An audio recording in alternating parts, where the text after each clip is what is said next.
Last time we met, we had a panel discussion down at the South Hills Bible Chapel where we met in McMurray, and thought that went pretty well, got some good feedback from folks. But we've enjoyed our partnership and relationship with the Pittsburgh Leadership Foundation Serving Leaders. So John and I had lunch one day, and I said to him, John, how would you like to kind of just take over the panel?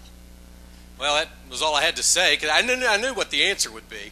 And so from their leadership collaborative and all the things that they do at the Pittsburgh Leadership Foundation and Serving Leaders, John will be putting together for us our panel discussions here for the Business Symposium. So this is our first one, so I will turn it over to the President and CEO of PLF Serving Leaders, our former keynote speaker last time, Mr. John Stallworth. John?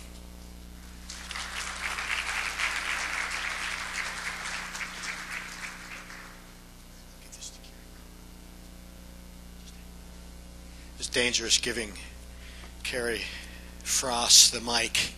We'll turn this into the Jerry Springer show right quick. I lost it before I even had it.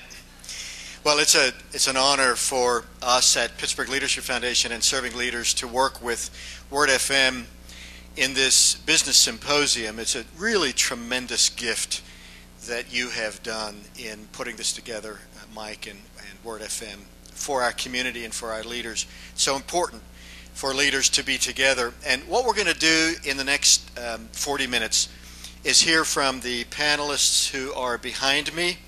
Just a word about the connection between them.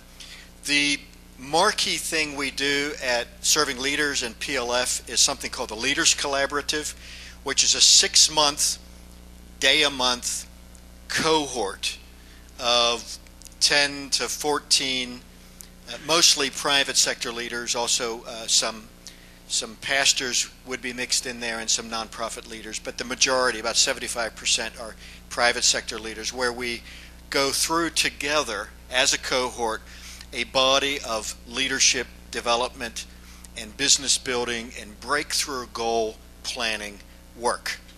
And we're just about to start our 6th cohort this Friday, and our 7th will start in January.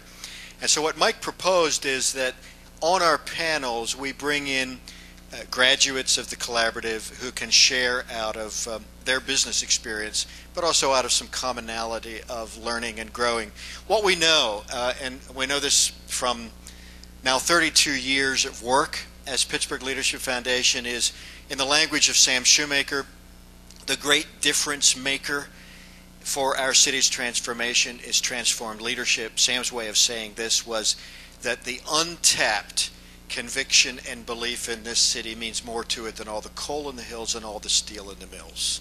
He understood the human person to be the treasure rather than the idea or the raw material or the business plan. The human person is the difference maker, and as a matter of fact, it doesn't matter how great a business niche you've found, or how great your idea is, or how well you're capitalized, if your leadership, may I use a theological word, sucks.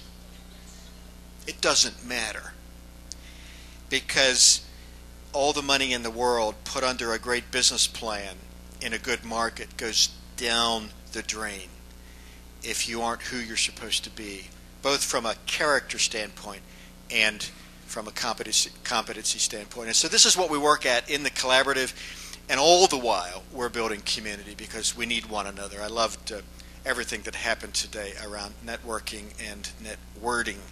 It's very, very important. So thank you, Word, for allowing us to do this. With me is Henne Gibson from Henne Jewelers. Meg is one of the 2 partners in Henne Jewelers. She and her brother John are the partners in the jewelry store, and Kerry Frass, who is a practicing attorney many, many years, as well as the executive director of the Pittsburgh Experiment.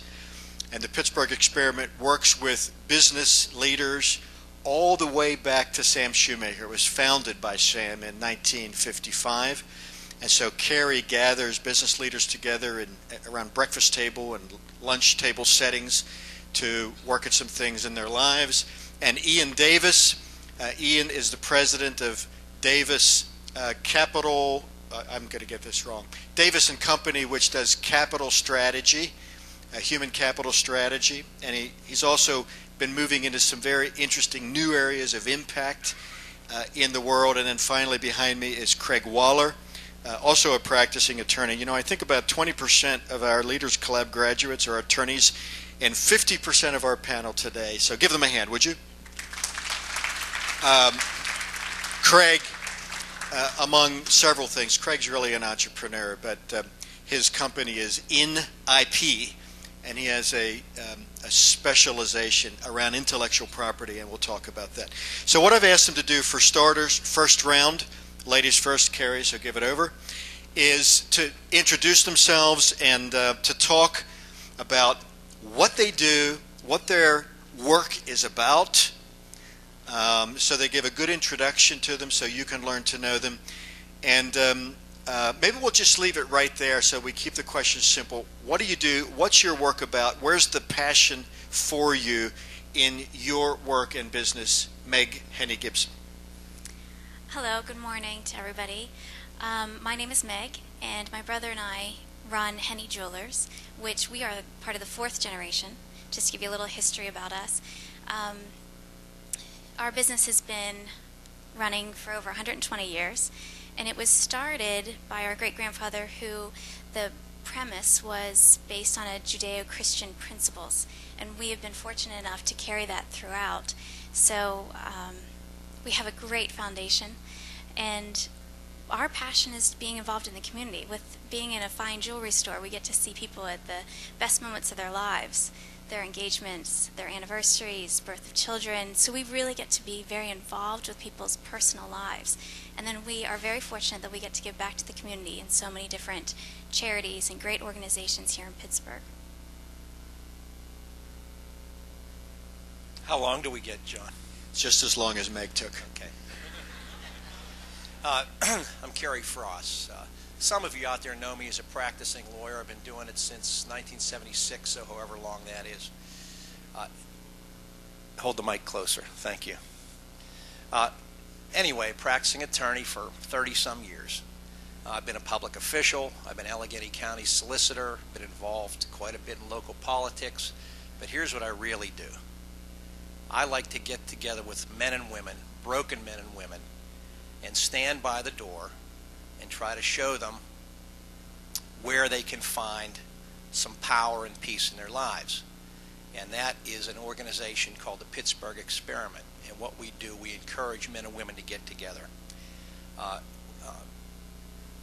John mentioned Sam Shoemaker. Here's how this all started briefly. 55 years ago, Sam Shoemaker, the eminent pastor at Trinity Cathedral, the big Episcopal church downtown. And he ran into a fella in the street, a young businessman, much like almost any one of you. Said, I hadn't seen you in church for a while. This young guy said, listen, I'm struggling with my job. I have financial problems. I'm not sure about me and my wife. I drink too much. And one of my kids is a mess. You have nothing to tell me in church during these worship services. So if you don't mind, I'll pass. Sam Shoemaker said, let's have breakfast. They got together. The guy poured out his heart to Sam, and Sam said, I'm not even asking you to believe right now, but what if we entered into a 30-day prayer experiment? We will pray, regardless of your level of faith, about these challenges that are going on in your lives. They did that. Some miraculous things happened. There were many change points as a result of this prayer. And he said, I think some of my friends might like to hear this. This is a completely new approach to faith and belief and to approaching this person, Jesus Christ. And these are business people who never would have darkened the door of a church. They're just not interested in it. I was that way. Some of you perhaps were that way. Some of you have neighbors who are that way. Good people, but really, the whole church thing and religion really isn't relevant to their life. Well, the Pittsburgh Experiment makes this real to people in the marketplace. We meet people where they are. We stand by the door. And that's what I really get to do. And that's what my passion really is. So maybe we'll talk more about that later. Thank you, Kerry. My name is Ian Davis, And as John indicated, I have a couple of interests. One